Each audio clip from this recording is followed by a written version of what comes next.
By the way, here is Congressman Corey Mills from Florida excoriating Anthony Blinken for tacitly supporting, sending money to the Iranian regime. Check this out. It's under your leadership, we have allowed Iran, the regime, to grow stronger than it's ever in its life. I'll give you some facts here. The Energy Information Agency said that Iran petroleum exports in Iran sold $144 billion in the first 3 years of your administration. Now, why is that number important? Well, because that is $100 billion more than what was permitted in the full 2 years of the Trump administration. You talked about we had to go forward with the Doha Agreement. That was part of the, even though it was a conditions-based agreement, you couldn't prevent from pulling out of that. But you had no problem pulling out of Remain in Mexico. That's led to an increase in sex trafficking, fentanyl deaths, and illegal migrants. More angel families than ever. You had no problem, but again, you can't pull out of it, and trying to delist the Houthi rebels from a terrorist organization that now has resulted in 12% of global trade through the Red Sea being disrupted. Do you agree that delisting the Houthis as a terrorist organization was a good play? In terms of making sure that humanitarian assistance could get to the people of Yemen and that the Houthis were designated under multiple other So authorities, endangering American citizens while now that they're getting increased attacks as a result of your actual failures. And I can tell you with absolute clarity, sir, reclaiming my time, I can tell you with absolute clarity that Hezbollah got stronger while you were in office. Hamas was funded because of your failures to be able to impose necessary sanctions so that the Iranian regime couldn't continue to fund. I'm still talking, Mr. Secretary. You've had your time. You've had 4 years to destroy this nation. You and this administration. I will tell you with absolute certainty, sir, that America is better off with you not in office. That the Iranian regime will now finally start to weaken with stronger sanctions and with us being able to do our jobs for the Iranian people who are actually trying to lead a free democracy.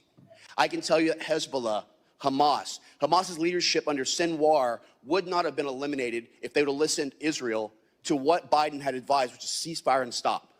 Hassan Nasrallah of Hezbollah would not have been eliminated if they would have listened to your leadership. And I can tell you right now that we are better off as a nation, we are safer as a nation, and our American citizens will be safer with you not sitting in that seat. With that, I yield back. Mr. Thank you for your judgment. I wish you very good luck.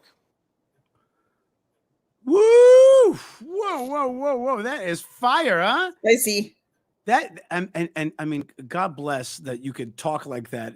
You know, that's what freedom is. It's just that's awesome. Good democracy in action there. Right. He was excoriating him, and justly so. Justly so. That administration simply funded Iran. That's a fact. Funded it, did business with it, grew its economy tremendously.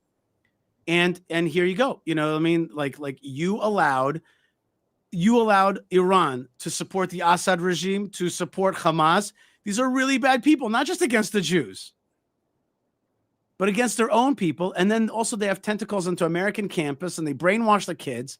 I mean, the evil is just endless. And so it's really amazing to me that he was able to say that so powerfully, so truthfully, right to his face. And I think that the world is safer without Anthony Blinken being in power.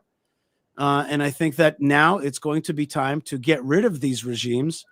And look at this Assad regime. Look what's being revealed. Like the minute it's like some kind of like awful, like fake skin, and you tear it off and you see this like, you know, horrific flesh being eaten away and worms and stuff like that.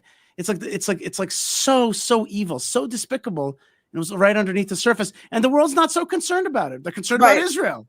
And that's why I really appreciated his rage, actually. Yeah. Because it is right to be indignant about this. These are real people's real lives. And, you know, as an Israeli woman, and for example, like I choose to wear a headscarf. I live in a country and I live in a culture in which that is my decision. That is up to me. And you have these women in Iran and like they are inspiring the world.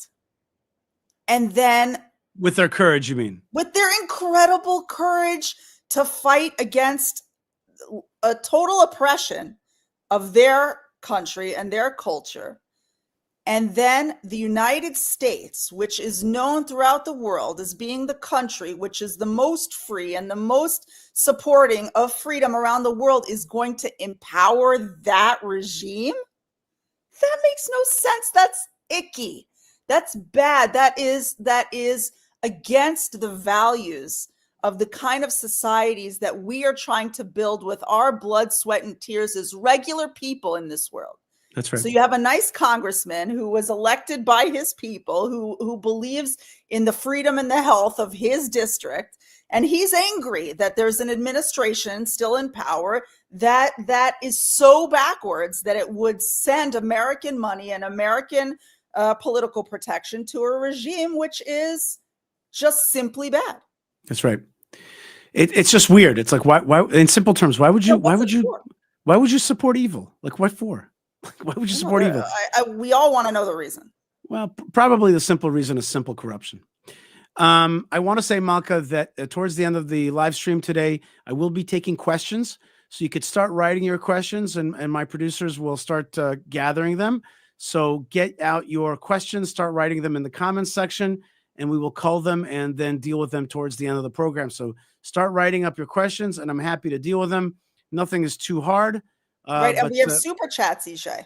Oh, yes, and we have super chats. Super chats is a great way to get your comment to be read and to support our broadcasting. So please super chat it up. Super chat. Super chat. Not just a regular chat, a super chat. It's just turbocharged. Oh, here's a super chat. Israel closed its embassy in Dublin. That's good after how horrible Ireland has been for years towards Israel. Right. Indeed. I did not. Did you hear about this? I did not hear that. Yes, I heard about this today. Yeah, I missed that. Yeah, you were busy today. But I heard about this. Israel closed its Ireland embassy. Wow. Which is a very big move. It's very sad, and it's also very correct. Look, Malkah, at the comment. Nick Logray. Is that the right way to pronounce it? I think maybe Lowry. Lowry. Oh my God.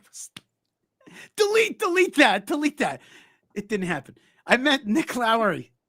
I don't know. I'm guessing. Yeah. Anyway, run towards the comment. Me not smart. Okay. So Nick Lowry writes, just wanted to say, as an Irishman, I support Israel.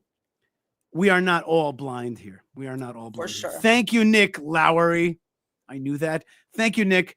That's awesome. And you know what? I really do believe in my heart that there's tons of good Irish people that love Israel.